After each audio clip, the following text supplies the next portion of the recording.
Assalamualaikum warahmatullahi wabarakatuh. Masih dengan gua Vidi di Nyeritain Horor. Dan ini adalah kisah horor pendakian yang dialami oleh 3 orang. Imin, Bagas, dan Ferry. Mereka hanya ingin menambah pengalaman mendaki mereka. Gunung Sumbing yang menjadi pilihan meskipun jalur yang mereka pilih terasa sepi dan sedikit pendaki. Awalnya semuanya berjalan lancar hingga mereka mendirikan tenda di pos 4 dan mulai merasa ada yang aneh. Beberapa pendaki yang ada di situ wajahnya terlihat pucat, asing, dan tanpa suara. Anehnya, keesokan paginya tenda-tenda mereka itu hilang tanpa jejak. Ketakutan mulai merayapi mereka, tapi mereka mencoba berpikir logis. Mungkin para pendaki itu sudah turun terlebih dahulu atau mungkin naik ke atas. Namun, semakin lama kejadian aneh terus menghantui mereka.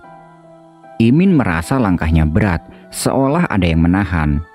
Di jalur turun, sosok misterius mulai menampakkan diri. Sampai akhirnya, Imin sadar semua ini terjadi mungkin karena sesuatu yang ada pada dirinya. Sesuatu yang tidak seharusnya berada di Gunung Sumbing. Kini, mereka hanya bisa berharap kembali dengan selamat sebelum makhluk itu benar-benar mengambil salah satu dari mereka.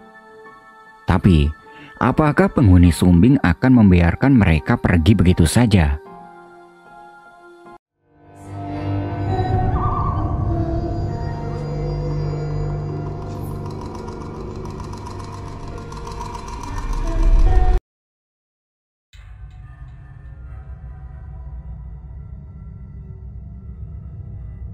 Imin, Bagas, dan Ferry. Mereka duduk melingkar di sebuah warung kopi pinggir jalan, membahas rencana mereka dengan penuh semangat. Secangkir kopi hitam mengepul di hadapan mereka, sementara suara kendaraan yang berlalu lalang di jalanan menambah riuh suasana malam itu. "Gunung Sumbing bro, kita harus coba," ujar Bagas dengan mata berbinar. "Seriusan, Sumbing itu gak main-main, tinggi banget," sahut Ferry mengernyitkan dahi. Imin yang sejak tadi sibuk menggambar jalur pendakian di selembar kertas, dia mengangkat kepalanya. "Tapi justru itu tantangannya. Kalau kita bisa sampai ke puncaknya, kita bakal lebih bangga dari pas naik perahu dulu." Mereka bertiga memang sudah pernah mendaki ke Gunung Perahu di Wonosobo. Itu adalah pengalaman pertama mereka. Dan meskipun cukup melelahkan, mereka berhasil sampai ke puncak untuk menikmati sunrise yang memukau. Kini, setelah beberapa bulan berlalu, keinginan untuk menaklukkan gunung yang lebih tinggi semakin kuat. "Oke, berarti kita fix naik Sumbing. Sekarang kita harus nyiapin semuanya. Tenda, logistik, fisik, mental, dan semuanya harus matang," kata Bagas sambil mencatat di ponselnya. Mereka pun mulai menyusun rencana lebih rinci. Dalam beberapa hari ke depan, mereka akan membeli perlengkapan tambahan yang belum mereka miliki. Meskipun semangat membara, tidak satupun dari mereka yang menyadari bahwa perjalanan kali ini akan jauh lebih berat dan penuh tantangan dibandingkan pendakian sebelumnya. Hari Rabu, pagi yang cerah menyambut perjalanan mereka. Imin mengendarai motornya sendiri, sementara Bagas dan Ferry berboncengan di belakangnya. Udara sejuk khas dataran tinggi mulai terasa saat mereka semakin mendekati Desa Butuh, pintu gerbang menuju jalur pendakian Gunung Sumbing. Di tengah perjalanan, mereka berhenti di sebuah warung kecil di pinggir jalan untuk membeli beberapa logistik yang masih kurang. Mie instan, roti, air mineral, serta beberapa cemilan mereka masukkan ke dalam tas. "Ini udah cukup kan?" tanya Ferry sambil mengecek daftar belanja yang sudah mereka buat. "Harusnya sih udah cukup, kita nggak boleh boros barang bawaan, takut makin berat nanti pas naik," jawab Imin yang memang paling detail soal perbekalan. Setelah semuanya sudah siap, mereka melanjutkan perjalanan menuju base camp. Namun, setibanya di sana mereka justru terkejut. Basecamp pendakian itu terlihat sepi. Tidak ada pendaki lain yang biasanya ramai berkumpul untuk bersiap mendaki. Hanya mereka bertiga di sana. Loh, kok sepi banget? Bagas mengernyitkan dahi. Ferry melihat ke sekeliling. Warung-warung kecil yang biasanya melayani pendaki pun tutup. Tidak ada suara orang berbincang, hanya angin yang berembus pelan. Serem juga ya, kirain jalur ini cukup populer, ujar Ferry sambil merapatkan jaketnya. Sejenak, mereka ragu. Mungkin sebaiknya mereka memilih jalur lain yang lebih ramai. Tapi di sisi lain, mereka sudah menempuh perjalanan cukup jauh untuk sampai ke sini. Udahlah, kita berpikir positif aja. Mungkin emang lagi sepi karena bukan weekend, kata Imin mencoba menenangkan suasana. Bagas dan Ferry saling pandang, lalu mengangguk. Mereka memutuskan untuk tetap lanjut.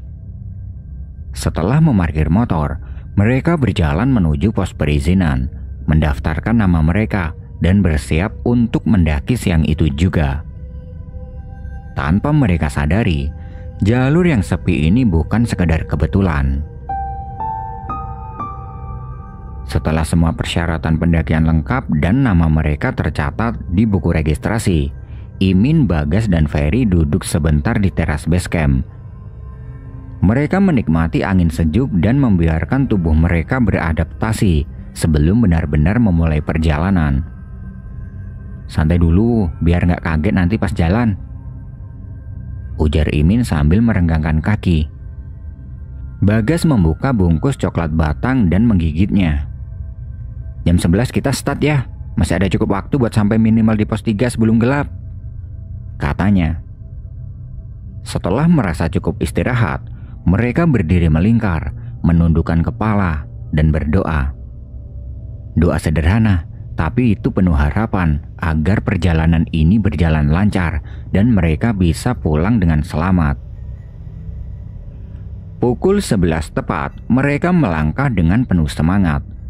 Jalan setapak di awal jalur pendakian cukup landai dengan pemandangan ladang sayur di kiri dan kanan.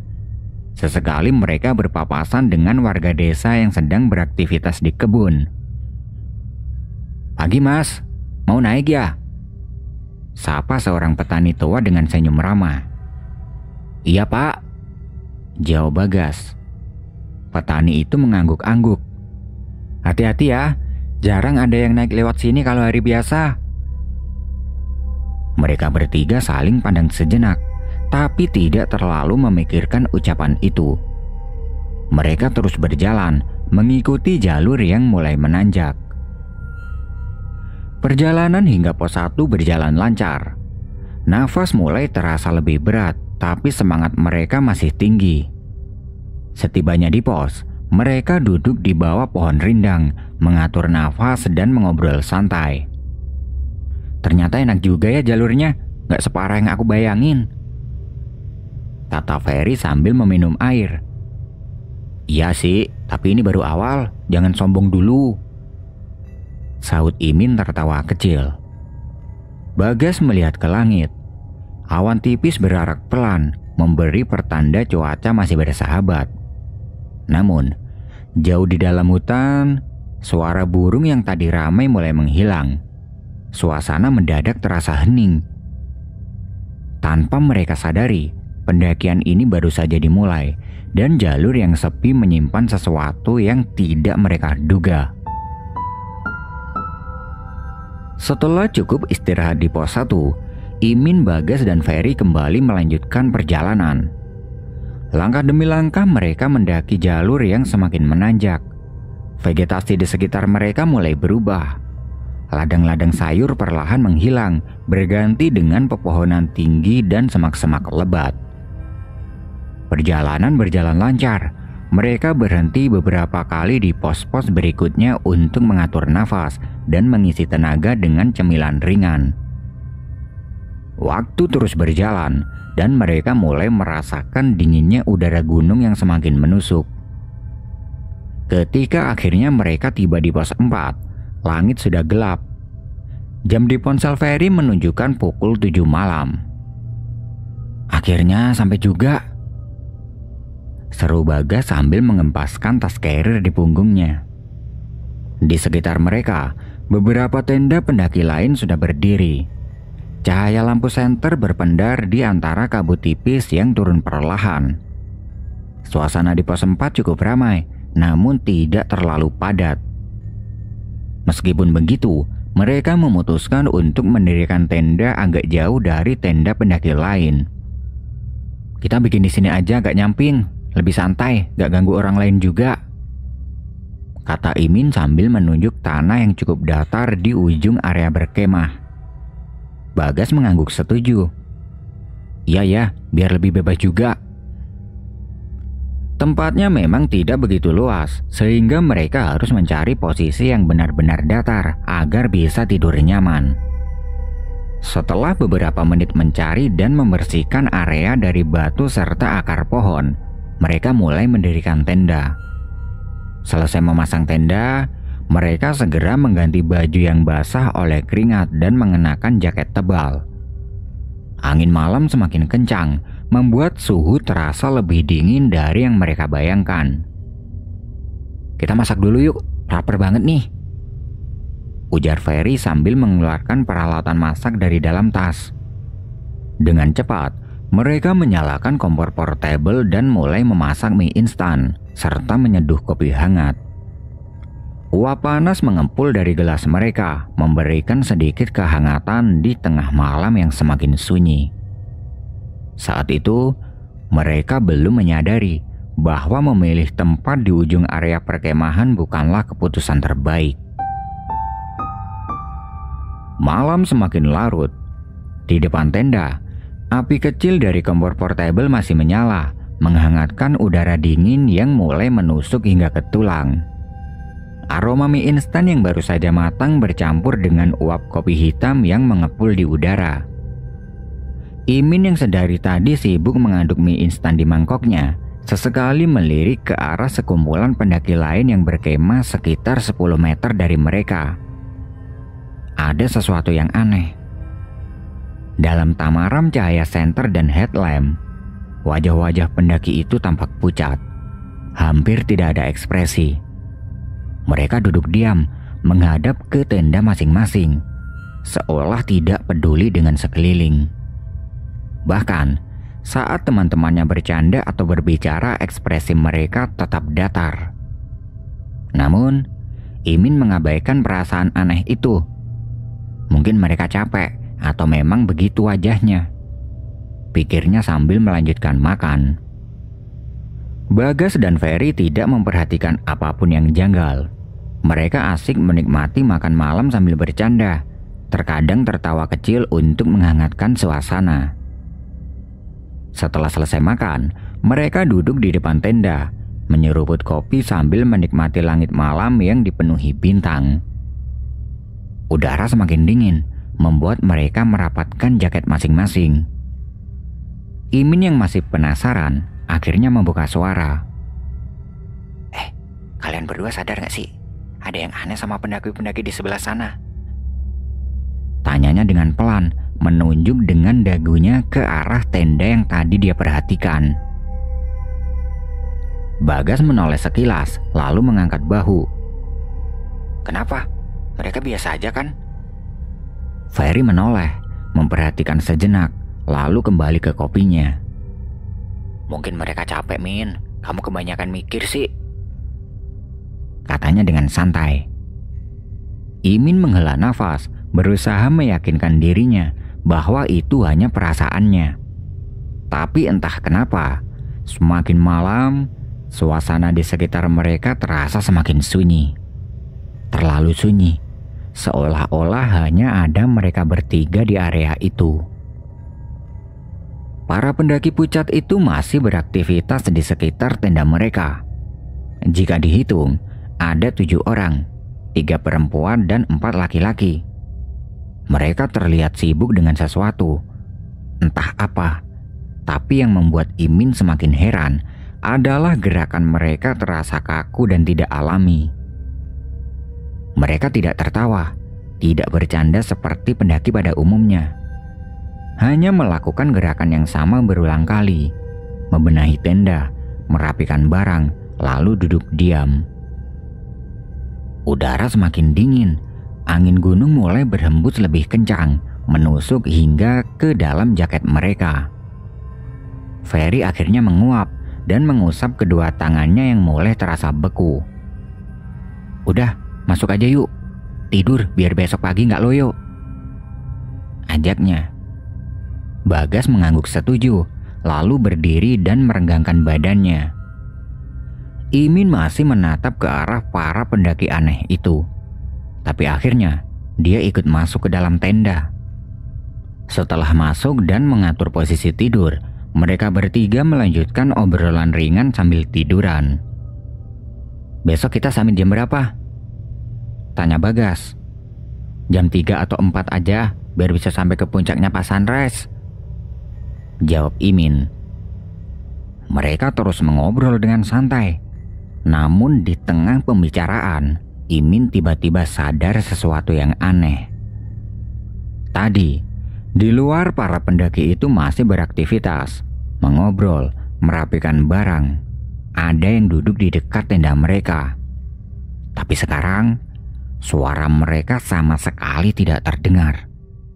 Hening. Tidak ada suara tenda bergesek dengan angin. Tidak ada suara bisikan atau langkah kaki. Tidak ada bunyi peralatan yang mereka gunakan. Sama sekali tidak ada. Bagas dan Ferry sepertinya tidak menyadari ini. Mereka masih mengobrol dengan santai. Tapi Imin, dia mulai merasa bulu kuduknya berdiri. Bagaimana bisa dalam sekejap suara aktivitas mereka hilang begitu saja? Mereka bertiga tidak langsung tidur. Tapi semakin lama, suara di dalam tenda semakin dingin dan semakin mencekam. Di luar sana, dalam gelapnya malam, sesuatu sedang mengawasi mereka. Imin akhirnya mengabaikan kegelisahannya. Mungkin hanya pikirannya saja yang terlalu banyak berasumsi. Udara dingin semakin menusuk dan perlahan-lahan rasa kantuk mulai menyerangnya. Bagas mengambil ponselnya dan menyetel alarm untuk pukul 4 pagi. Biar nggak kesiangan, katanya sebelum akhirnya ikut memejamkan mata. Ferry juga sudah terlelap, hanya terdengar nafasnya yang teratur. Imin menghela nafas pelan, membenarkan posisi tidurnya, dan akhirnya menyerah pada kantuk yang semakin berat. Pip pip. Suara alarm ponsel Bagas berdering dengan nyaring, memecah kesunyian tenda. Dengan gerakan malas, dia meraba-raba ponselnya, lalu mematikannya. "Oi, bangun, udah jam 4 nih," katanya sambil mengguncang bahu Imin dan Ferry. Imin mengeliat pelan, sementara Ferry hanya menggumam tidak jelas sebelum akhirnya bangun dengan enggan. Udara masih sangat dingin, bahkan terasa lebih menusuk daripada tadi malam. Mereka bertiga merapatkan jaket mereka sebelum akhirnya membuka resleting tenda dan keluar untuk membuat minuman hangat sebelum summit ke puncak. Namun, begitu mereka berdiri di luar tenda, mereka bertiga terdiam. Mata mereka membelalak, bulu kuduk berdiri, dan tanpa sadar, tubuh mereka terasa kaku. Tenda-tenda yang tadi malam ada di sekitar mereka, termasuk para pendaki aneh itu, kini sudah tidak ada. Tidak ada jejak sama sekali, tidak ada bekas alas kaki di tanah, tidak ada bekas api unggun, tidak ada suara. Hanya ada satu, tenda asing yang masih berdiri di tempat itu. Dan tenda itu berbeda dari tenda yang mereka lihat semalam. Imin menelan ludah, berusaha mencari penjelasan yang logis. Gila, mereka pergi kemana? Kok bisa nggak ada jejak sama sekali? Bagas memperhatikan Ferry, berharap temannya itu juga menyadari sesuatu yang tidak beres. Namun, Ferry justru menghela nafas panjang, berusaha tetap tenang. Udahlah, jangan terlalu dibikin serem, katanya sambil merapikan jaket. Mungkin mereka udah naik ke puncak sebelum kita bangun. Bisa aja mereka emang tipe pendaki yang gak suka berisik. Jadi pas beres-beres tenda juga pelan-pelan. Mereka tidak ingin larut dalam ketakutan dan menganggap perkataan Ferry itu benar. Mereka membuat minuman hangat dan makan beberapa helai roti yang dibeli ketika perjalanan kemarin. Beberapa menit menghangatkan tubuh dengan kopi dan teh panas, suasana mulai terasa lebih nyaman. Imin, Bagas, dan Ferry mulai meyakinkan diri bahwa tidak ada yang aneh. Mungkin pendaki-pendaki semalam memang sudah samit terlebih dahulu. Namun, saat mereka sedang menikmati minuman hangat, tiba-tiba terdengar suara resleting tenda yang terbuka dari satu-satunya tenda yang tersisa. Mereka bertiga refleks menoleh. Dari dalam tenda itu, keluarlah 2 orang laki-laki. Salah satunya berbadan cukup tinggi dengan jaket biru tua, sedangkan yang satunya lebih pendek dan mengenakan buff menutupi setengah wajahnya. Salah satu dari mereka tersenyum dan menyapa, seolah tidak ada yang aneh. "Pagi bro, mau summit juga?" katanya dengan ramah. Meskipun masih sedikit waspada, Imin membalasnya dengan anggukan. "Iya mas, ini baru mau siap-siap." Bagas dan Ferry ikut menyapa balik, berusaha bersikap biasa saja. Kedua pendaki itu lalu duduk di depan tenda mereka, melakukan hal yang sama, membuat minuman hangat dan makan makanan ringan. Sekilas, mereka tampak normal. Namun entah kenapa, perasaan aneh masih mengganjal di benak Imin. Kenapa mereka tidak melihat 2 orang ini semalam? Kapan mereka datang? Setelah beberapa menit, salah satu dari mereka yang tinggi berjaket biru menoleh ke arah Imin, Bagas, dan Ferry. "Summit bareng yuk, biar rame, daripada jalan sendiri-sendiri," ajaknya dengan senyum tipis. Imin menoleh ke Bagas dan Ferry, mencari pendapat mereka. Bagas mengangkat bahu. "Ya udah, boleh juga. Lumayan ada tambahan teman di jalan," katanya dengan santai. Ferry juga mengangguk. "Biar ada yang nemenin, siapa tahu kita bisa ngobrol sepanjang jalan." Imin tidak langsung setuju. Perasaan aneh yang dia rasakan sejak tadi malam belum hilang sepenuhnya. Namun, mengingat situasi ini masih masuk akal dan lebih baik mendaki bersama orang lain daripada hanya bertiga. Akhirnya dia mengiyakan. "Oke, kita summit bareng," jawabnya.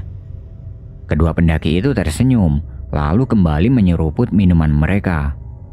Namun, di balik senyum mereka, Imin masih merasa ada sesuatu yang janggal. Sekitar pukul 4:30 pagi, rombongan kecil itu mulai menapaki jalur menuju ke puncak. Udara terasa sangat dingin, menusuk hingga ke dalam jaket mereka. Nafas mereka keluar dalam bentuk uap tipis, menandakan betapa dinginnya pagi itu. Perlahan tapi pasti, mereka berjalan menembus kegelapan, hanya ditemani cahaya headlamp yang mereka kenakan. Sambil berjalan mereka mulai mengobrol untuk menghilangkan rasa kantuk dan lelah. "Oh iya, aku Ferry, ini Imin, dan yang itu Bagas," kata Ferry sambil menunjuk kedua temannya. "Kalian berdua namanya siapa?" Salah satu dari mereka, si tinggi berjaket biru, menjawab sambil tersenyum. "Aku Sofyan, ini temanku Dennis." Dennis yang sejak tadi tampak lebih banyak diam, dia hanya mengangguk kecil. Obrolan berlanjut, hingga akhirnya Ferry menanyakan sesuatu yang sejak tadi mengganjal di pikirannya. Mas Sofyan, Mas Dennis, kalian naik kapan? Sejak kapan dirikan tenda di pos 4? Tanyanya dengan santai, tapi penuh rasa penasaran. Sofyan berpikir sejenak sebelum menjawab. "Kita sampai di pos 4 sekitar jam 10 malam. Capek banget, jadi habis pasang tenda langsung tidur. Jawaban itu membuat Imin, Bagas, dan Ferry menyadari sesuatu. Kedatangan mereka di jam 10, mereka bertiga sudah tidur. Tentu saja mereka tidak tahu. Imin yang sejak tadi merasa ada sesuatu yang janggal, akhirnya bertanya dengan hati-hati. Oh gitu ya, terus semalam kalian lihat ada 2 tenda lain di pos 4 nggak? Sofyan dan Dennis saling pandang sebentar, lalu menggeleng. Tenda lain? Nggak ada bro, sejauh yang aku lihat cuma tenda kalian bertiga aja tuh di pos 4. Nggak ada siapa-siapa lagi. Langkah mereka terhenti. Mereka bertiga saling bertatapan, merasakan hawa dingin yang benar-benar terasa lebih menusuk dari sebelumnya. Bagas menelan ludah. Tapi semalam ada 7 pendaki. Dennis dan Sofyan tampak bingung. Serius? Kami nggak lihat ada siapa-siapa selain kalian. Keheningan menyelimuti mereka. Pikiran mereka mulai dipenuhi pertanyaan yang tidak bisa dijawab. Kalau benar yang dikatakan Sofyan dan Dennis, siapa sebenarnya para pendaki yang mereka lihat semalam? Mereka bertiga merasa bulu kuduknya meremang, tapi tidak ada yang ingin membahasnya lebih jauh. Akhirnya, mereka sepakat untuk tidak memperpanjang soal itu, setidaknya sampai mereka di puncak. Namun, dalam hati masing-masing dari mereka mulai menyadari satu hal. Mereka tidak sendirian di gunung ini. Udara dingin semakin menusuk saat mereka semakin dekat dengan puncak. Langkah kaki mulai terasa berat, tapi semangat mereka tidak luntur karena cahaya jingga di ufuk timur mulai terlihat. Tanda matahari akan segera terbit. Dan akhirnya, setelah perjalanan yang cukup melelahkan, mereka sampai di puncak Gunung Sumbing. Saat itu langit mulai berubah warna dan hitam pekat menjadi gradasi jingga keemasan. Sinar matahari perlahan menerangi lautan awan yang membentang luas di bawah mereka, menciptakan pemandangan yang luar biasa. Mereka terdiam karena terpesona. Rasa lelah, dingin, dan ngantuk seolah hilang begitu saja, tergantikan oleh rasa kagum akan keindahan alam yang tersaji di hadapan mereka. Bagas menarik nafas, lalu dia mengembuskan sambil tersenyum. Gila, ini keren banget. Ferry mengangguk setuju. Worth it banget naik ke sini. Lihat tuh, kayak ada di negeri awan kita. Imin, yang sejak tadi masih kepikiran soal kejadian semalam, akhirnya ikut larut dalam suasana. Dia mengeluarkan ponselnya dan mulai mengabadikan momen. Di sekitar mereka, banyak pendaki lain yang sudah sampai lebih dulu. Beberapa berasal dari jalur lain, seperti jalur Garung dan Bowongso. Mereka berkumpul, berfoto, dan menikmati suasana pagi di puncak. Sofyan dan Dennis juga ikut berfoto bersama mereka.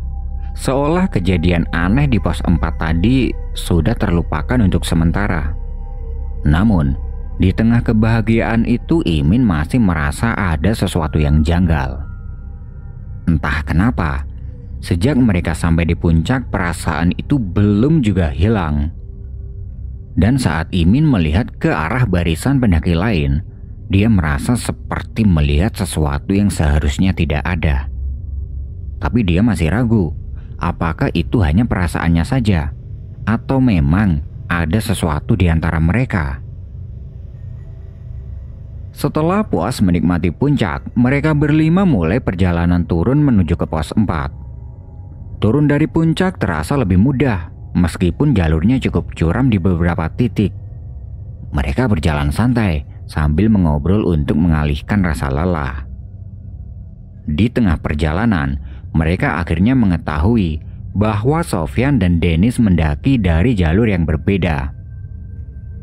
Oh, jadi kalian naik lewat Mangli? Tanya Imin. Sofyan mengangguk. Iya, kita naik via Mangli, tapi jalurnya ketemu sama jalur Kaliangkrik di pos 3. Makanya kita bisa ketemu di pos 4. Bagas mengangguk paham. Oh pantesan, soalnya dari kemarin kita nggak ngeliat kalian tuh di base camp. Dennis menimpali sambil tertawa kecil. Iya, kalau dari Mangli emang jarang ketemu pendaki dari Kaliangkrik sebelum pos 3. Obrolan ringan itu membuat perjalanan terasa lebih cepat. Dan tanpa terasa, mereka akhirnya sampai kembali di pos 4. Sesampainya di sana mereka memutuskan untuk istirahat lebih lama. Ferry langsung duduk di atas matras dan menghela nafas panjang. Dingin banget ya, walaupun udah siang. Imin membuka bekal mereka, lalu mengajak yang lain untuk makan bersama. Sambil makan, mereka berbincang tentang perjalanan tadi dan saling bertukar cerita tentang pengalaman mendaki di gunung ini. Di tengah-tengah obrolan, Sofyan bertanya, "Oh iya, kalian bakal turun jam berapa?" Bagas menatap langit yang masih cerah. "Ya mungkin sekitar jam 1 atau jam 2 siang lah, biar nanti sampai di base campnya nggak terlalu sore." Dennis mengangguk. "Sama sih, kita juga bakal turun sekitar jam segitu." Suasana saat itu sangat tenang, hanya terdengar suara angin yang berhembus pelan. Namun, di tengah keheningan itu Imin mulai merasakan ada sesuatu yang aneh. Sejak tadi, dia sesekali melirik ke tempat di mana 2 tenda aneh itu berdiri semalam. Sekarang tempat itu kosong, tidak ada bekas tapak kaki, tidak ada jejak tenda yang pernah berdiri di sana. Seolah memang tidak pernah ada siapa-siapa di sana sebelumnya. Jantungnya berdetak lebih kencang, tapi dia memilih untuk tidak membahasnya. Dia hanya bisa berharap bahwa semua ini hanyalah pikirannya saja. Tanpa mereka sadari, istirahat panjang di pos 4 itu akan menjadi awal dari kejadian aneh berikutnya. Siang itu, di bawah langit yang masih cerah, mereka berlima tanpa sadar tertidur di pos 4. Awalnya, mereka hanya ingin beristirahat sebentar setelah makan siang. Angin gunung yang sejuk membuat tubuh mereka semakin rileks, dan tanpa disadari, mata mereka terpejam satu persatu, hingga akhirnya semuanya tertidur pulas. Bukan sekedar tidur biasa, tapi tidur yang terasa sangat dalam, seolah ada sesuatu yang membuat mereka terpaksa untuk tetap terlelap. Jam 4 sore, Ferry membuka matanya perlahan. Pandangannya masih buram, kepalanya sedikit pening. Saat dia melihat jam di ponselnya, dia terkejut. "Gila, udah jam 4 sore?" serunya. Dia segera mengguncang bahu Imin dan Bagas, membuat mereka tersentak bangun. "Oi, bangun, udah jam 4. Bagas yang masih setengah sadar langsung melihat jamnya sendiri. Matanya membelalak. "Hah? Serius? Kok bisa sih?" Sementara itu, Sofyan dan Dennis juga mulai terbangun. Sofyan mengucek matanya, sementara Dennis menghela nafas panjang. Dennis menarik napas dalam dan menjelaskan sesuatu. "Aku sadar waktu kalian tiba-tiba tidur semua. Awalnya sih aku pikir kalian cuma mau istirahat sebentar, jadi aku nggak bangunin. Tapi makin lama aku merasa ada yang aneh. Kalian semua tidur terlalu pulas. Aku sempat coba buat tetap bangun, tapi lama-lama badanku berat banget. Mataku juga makin ngantuk. Akhirnya aku juga tidur deh." Mereka semua saling berpandangan. "Kita tidur selama hampir 3 jam lebih nih. Kenapa bisa gitu ya?" gumam Bagas dengan pelan. Tidak ada yang menjawab, dan saat mereka sedang kebingungan, Imin yang masih dalam keadaan berbaring kemudian menggigil. Ferry yang menyadarinya langsung menoleh. "Min, kamu kenapa?" Imin duduk diam, wajahnya terlihat pucat, bibirnya sedikit bergetar, dan tubuhnya menggigil meskipun mereka masih di siang hari.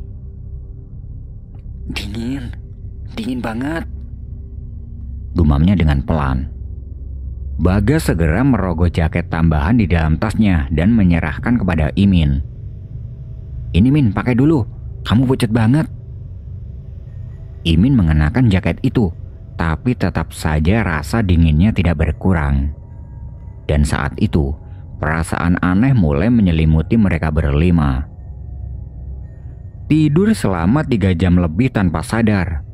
Tubuh yang terasa berat saat bangun, dan sekarang Imin yang tiba-tiba menggigil hebat. Ada sesuatu yang tidak beres, dan mereka belum menyadari bahwa ini baru saja permulaannya. Apa yang terjadi dengan Imin? Mengapa mereka bisa tidur semua di pos 4?